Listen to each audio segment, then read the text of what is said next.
traffic book right here. And if you read down below, public servant officer, it pretty much says to him, when a cop pulls me over, you're losing potato chips. But when a cop pulls me over, the first thing I do is I ask him, what's your emergency and how may I assist you?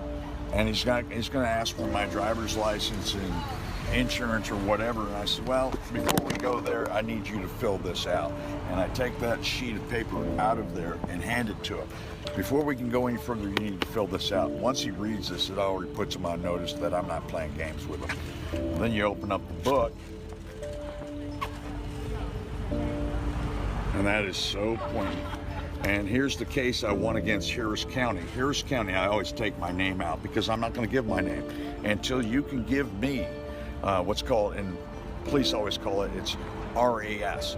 What's your RAS? And then they automatically assume I'm a cop because I'm using their lingo. And what RAS stands for, reasonable articulable suspicion that I've committed a crime. Okay?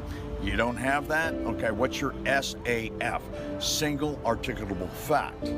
Well, you don't have that either? Okay, you've just basically said that there's no reason to pull me over because you haven't seen a crime. Okay, here's the case I won against Harris County. You can see the stamps and date, and they ended up buying me a brand new Porsche 911 Turbo all-wheel drive convertible with them pulling me over and letting me spend a night in jail.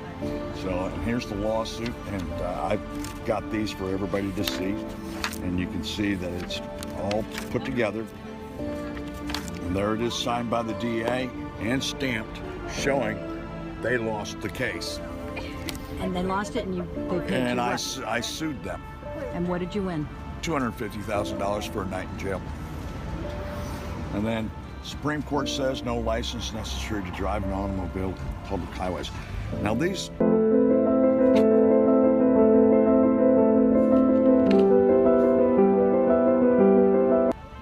are all documented. So what this is called stare decisis, okay? We're running a case that's already been won in the Supreme Court, and they're in violation of their oath of office when they don't pay attention.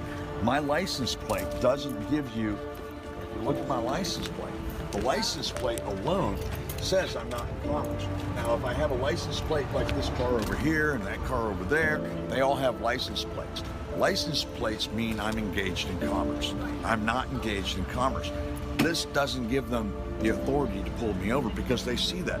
Where do you see that I'm engaged in commerce? What gave you that suspicion that I'm engaged in commerce? You have the right to travel freely unencumbered, and that's all in the law.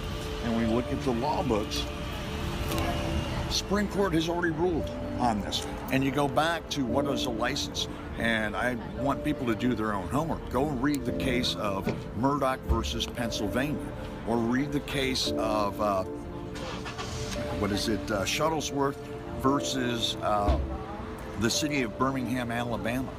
These are showing that you don't need a license. A license is to do something that is immoral, that's sanctioned by the government, like a 007, license to kill, okay? That's immoral. They need to be licensed by the state. In other words, they're protected by the state on that. There's nothing immoral about leaving my house to go get a gallon of milk. I only need a license if I'm using the public property. The roadways are public, and they're paid for by the gas tax, okay? They're not paid for by traffic violations. So when you get into the law, this is what scares most cops, and I'm going to get to it here if the wind would stop for 1 second. This is what most cops don't like because they don't know it.